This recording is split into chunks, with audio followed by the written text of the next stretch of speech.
Hey guys, welcome back. I hope you all are doing well. Today I'm hopping into Pyromania by Leppard. For sure, this is one of the few classic albums I'll be reviewing this year on the channel. But anyways, let's go ahead and hop right into it. This is the band's third studio album that was released on January 20th, 1983. The album has a runtime of about 45 minutes and contains 4 singles. They are Photograph, Rock of Ages, Foolin', and Too Late for Love.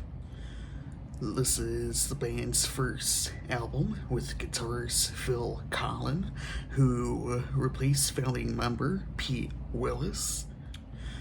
This name may sound familiar to a lot of you guys, but the album was produced by Robert John Mutt Lange, who would go on and produce several other albums, heavily in rock music. He has worked with other acts such as AC/DC, Michael Stanley Band, Foreigner, Michael Bolton, Heart, Shania Twain, and so many more. On the album, Pete Willis does appear on here, who did the rhythm guitar on all the tracks. Willis would later be fired for alcohol abuse and would, again, like I said earlier in the video, be replaced by Phil Collen, who would end up recording solos and other guitar parts, not yet recorded by Willis. Pyromania would also transition the band from more heavy metal from their first two albums to more of a radio-friendly sound, which more of their later releases would also end up following in some sort of way. Now, let's go ahead and hop into some of the tracks. We start the album off with Rock Rock Till You Drop. I didn't mind this song as the opening. For sure, it gives you the sense of change from their previous two albums with its overall sound and style. I enjoyed the overall sound of the track as well as vocals. Lyrically, I feel the track is about going out and having fun while you can and trying to enjoy each and every moment possible. Photograph is the next track. I loved how this track sounded overall. I definitely love the guitar on the track. I feel the track gives off more of a hard rock feel in some sort of sense. I felt the vocals were decent as well. Lyrically, I feel the track is about having a photograph of someone you may adore and wanting to be there for them. You imagine all these different things you may want to do with this person. I don't mind Too Late for Love. It does feel like a softer track while still holding on to this hard rock feel in some sort of way, which I do enjoy. Again, I enjoy the guitar on the track. It definitely feels like one of the parts that sticks out to me the most. I also love the vocals again, as well as the backing vocals that do appear on the track.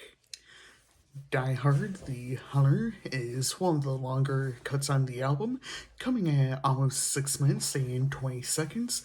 I really enjoyed this track, even with it being one of the longer tracks.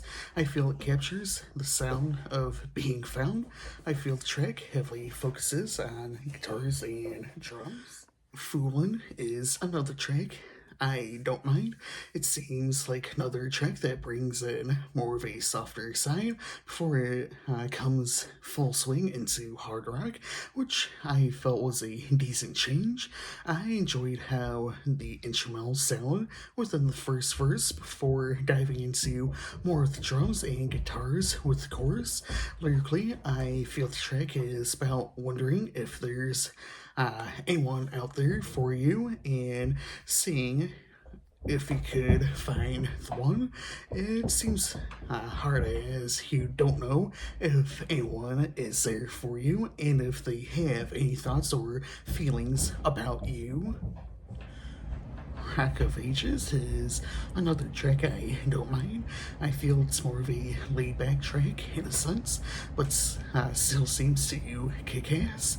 It seems like one of the standout tracks on the album to me over 40 years later. Action, Not Words is another decent track. I feel this track is one of the more underrated tracks on the album. I really feel this track has the potential to be more known.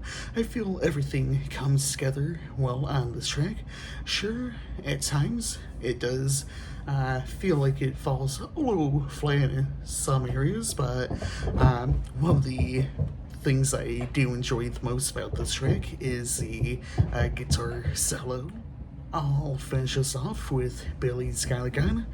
Is this where Aerosmith got their inspiration from for their track? Anyways, this is the closing track on the album. I feel it is a decent track. This track runs about 6 minutes in length, which I felt was fine. I really enjoyed the last minute of the track where, some beat change comes in. It definitely feels more 80s looking back at it with its sound and style. Overall, I found this to be a decent track. It does feel like it follows this March style feel.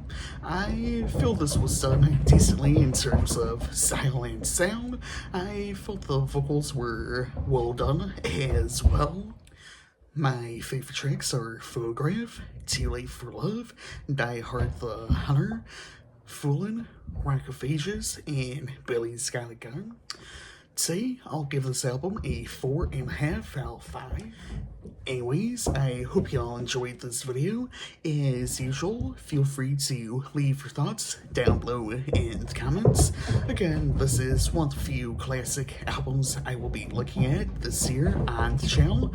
I definitely feel I should do some sort of classics week, or something amongst that line covering older albums I have been wanting to cover, or at least older albums I have been wanting to listen to and cover here on the channel. In the meantime, next week I'll be looking at But Here We Are by Foo Fighters, which I felt was a decent album from 2023. I also feel this aligns well with reviewing a few rock albums back to back, but yeah, in the meantime, I will be checking that album out next week here on the channel.